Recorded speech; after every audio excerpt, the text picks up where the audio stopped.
Hello friends, இன்னைக்கு காலையிலேருந்து மத்தியானம் நான் என்ன வேலையெல்லாம் செய்கிறேன்றது உங்கள்கிட்ட நான் ஷேர் பண்ணுறேன். நான் இன்னைக்கு சப்பாத்தியும் உருளைக்கிழங்கு பட்டாணி போட்டு மசாலா தான் பண்ண போகிறேன். அது ஏற்கனவே நான் வீடியோவில் காமிச்சிட்டேன், அதனால் நான் அதை செய்கிறத உங்கள்கிட்ட காமிக்கல. இந்த பாருங்க, பட்டாணி பச்சை பட்டாணி எடுத்து வச்சுருக்கேன், உருளைக்கிழங்கு அங்கே வந்துட்டுருக்கு. இங்கே சப்பாத்தி மாவுக்கு பிசைஞ்சு வச்சுருக்கேன். அடுத்தது வந்து ரைஸ் பாருங்கள் ஊற வச்சுருக்கேன் மத்தியானத்துக்கு. அப்புறம் இட்லிக்கும் ஊற வச்சுருக்கேன். அப்புறம் வந்து நான் அன்றைக்கி மீன் வாங்கினதை வந்து மீன் வாங்கிட்டு வந்தேன். எங்கள் இடத்துல ஒரு பெரிய மீன் மார்க்கெட்டு ஆரம்பிச்சிருக்காங்க. அதில் நான் எறாவும் கிழங்கா மீனும் வாங்கிட்டு வந்தேன். அந்த எறாவெல்லாம் க்ளீன் பண்ணி வச்சுருக்கேன். இப்போ இதை வந்து இந்த எறாவை எடுத்து ஒரு வடை பண்ண போகிறேன். ஸோ அதுக்காக தான் எடுத்து வச்சுருக்கேன். காலையிலே ஃப்ரீசர்லேருந்து எடுத்து வச்சாச்சு. எறாலாம் வடையா? ஆமாம், இதில் வந்து 2 விதமாக பண்ணலாங்க வடை. இதில் வந்து கடலை மாவும் அரிசி மாவும் போட்டு நீங்கள் வடை செய்யலாம். ஆனால் நான் இன்னைக்கு செய்ய போகிறது வந்து கடலைப்பருப்பு ஊற வச்சுட்டேன். இப்போ அந்த கடலைப்பருப்பும் எறாவும் சேர்த்து வச்சு நான் ஒரு வடை பண்ண போகிறேன். அதுதான் இன்னைக்கு மத்தியானத்துக்கு சாம்பார் தான் வைக்க போகிறேன். அந்த வீடியோவும் நான் ஏற்கனவே உங்ககிட்ட காமிச்சிருக்கேன். சாம்பார் வைக்கிறதையும் இந்த உருளைக்கிழங்கு மசாலாவும் நான் உங்ககிட்ட காமிக்க போகிறது இல்லை. இந்த வடை செய்ய போகிறத மட்டும் நான் உங்ககிட்ட காமிக்கிறேன். பாருங்கள், வீடியோவை பார்த்துட்டு செய்யுங்க, ரொம்ப நல்லாயிருக்கும். சாதாரணமாக எறா சாப்பிடாத பிள்ளைங்க எல்லாருமே எறா வந்து ரொம்ப விரும்பி தான் சாப்பிடுவோம். ஆனால் சாப்பிடாத பிள்ளைங்களுக்கு இப்படி வடை மாதிரி பண்ணி கொடுத்தீங்கன்னா எல்லாருமே நல்லா விரும்பி சாப்பிடுவாங்க. ஸோ ஸ்நாக்ஸாகவும் சாப்பிடலாம், இல்லைனா தொட்டுக்கவும் நம்ம வந்து எடுத்துக்கலாம். அதை தான் நான் இன்னைக்கு செஞ்சு காமிக்க போகிறேன் உங்ககிட்ட. இப்போ வாங்க வீடியோக்குள்ளே போகலாம். எல்லா பொருளும் நான் எடுத்து வச்சுருக்கேன். இனிமேல் தான் நான் செய்ய போகிறேன். முதல்ல சப்பாத்தியும் உருளைக்கிழங்கு மசாலாவும் செஞ்சுட்டு அதுக்கப்புறம் இந்த எறா செய்கிறத உங்ககிட்ட நான் காமிக்கிறேன்.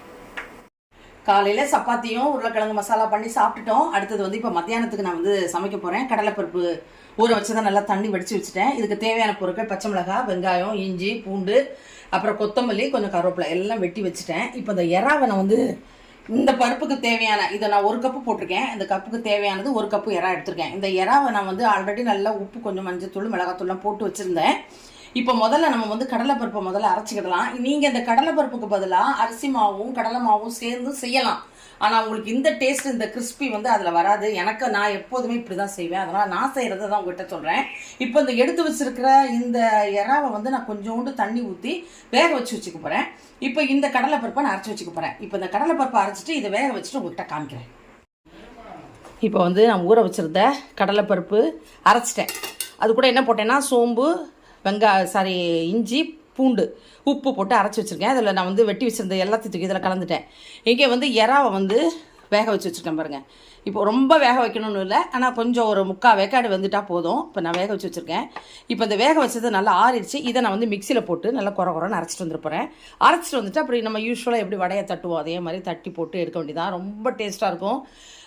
சாதத்துக்கும் நல்லாயிருக்கும், டீக்கும் நல்லாயிருக்கும். இப்போ நான் அந்த எறாவை போய் அரைச்சிட்டு வந்துட்டு உங்கள்கிட்ட காமிக்கிறேன். இப்போது நான் வந்து உங்கள்கிட்ட காமிச்சேன் இல்லையா, அந்த எறாவை வந்து நான் இப்படி குறன்னு அரைச்சிட்டு வந்துட்டேன். இப்போ இந்த அரைச்ச இந்த கடலைப்பருப்பு கூட இந்த எறாவை நம்ம மிக்ஸ் பண்ண போகிறோம். ரொம்ப நைஸாக வேண்டாம், கொஞ்சம் குறன்னு அரைச்சிக்கலாம். அந்த எறா தெரியாத அளவுக்கு அரைச்சிக்கணும், அவ்வளோதான். அரைச்சாச்சு. அரைச்சி இதில் போட்டேன் பாருங்கள். எண்ணெய் இங்கே காய வச்சுருக்கேன். இப்போ நம்ம இது வந்து நல்லா மாவை இது 2த்தையும் நல்லா மிக்ஸ் பண்ணிக்கலாம்.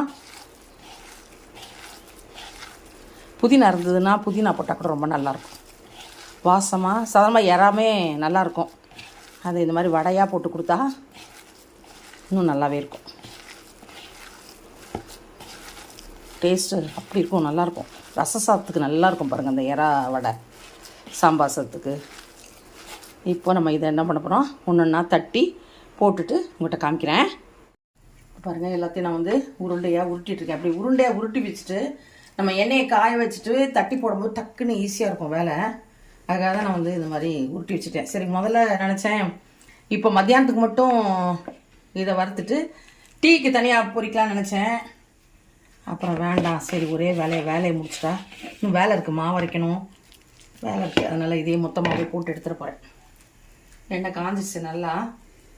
இப்போ நம்ம வந்து ஒன்றுனா தட்டி போட்டு எடுக்க போகிறோம். இவரோட வச்சுட்டு எல்லாருக்கும் தெரியும் வடை போடுறது. உங்களுக்கு மெல்லிசா வேணும்னா மெல்லிசா போட்டுக்கோங்க, இல்லை உங்களுக்கு கொஞ்சம் திக்காக வேணும்னா திக்காக போட்டுக்கோங்க. அதெல்லாம் நம்ம விருப்பம் தான். இந்த வடைக்கு பேர் என்ன? எறா வடை. எறால் வடை.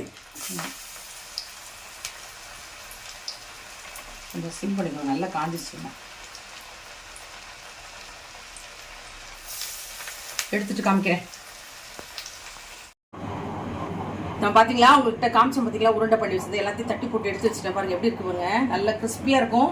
டேஸ்ட்டாக இருக்கும். நம்ம பருப்பு வடை சாப்பிட்ற மாதிரியே இருக்காது, நம்ம இந்த கறியெல்லாம் வச்சு சாப்பிட்ற மாதிரி அந்த டேஸ்ட்டில் இருக்கும். அடுத்தது வந்து சௌச்சை போட்டு சாம்பார் வச்சுட்டேன். இங்கே வந்து சாதம் வந்து இது வந்துட்டு இருக்கு. அடுத்தது வந்து இந்த அவரைக்காய் வெட்டி வச்சிருக்கேன், அந்த பொரியல் மட்டும் பண்ணணும், அவ்வளோதான் வேலை. இன்னைக்கு நான் செஞ்சது வந்து இந்த வடை தான். இதை நீங்கள் ட்ரை பண்ணி பாருங்கள். எப்போதும் தொக்கு அப்படி பண்ணாமல் இந்த மாதிரி வடையை செஞ்சு பாருங்கள், இதுவும் நல்லாயிருக்கும். ட்ரை பண்ணி பார்த்துட்டு எப்படி சொல்லுங்கள். நெக்ஸ்ட் நம்ம இன்னொரு வீடியோவில் மீட் பண்ணலாம். பாய்.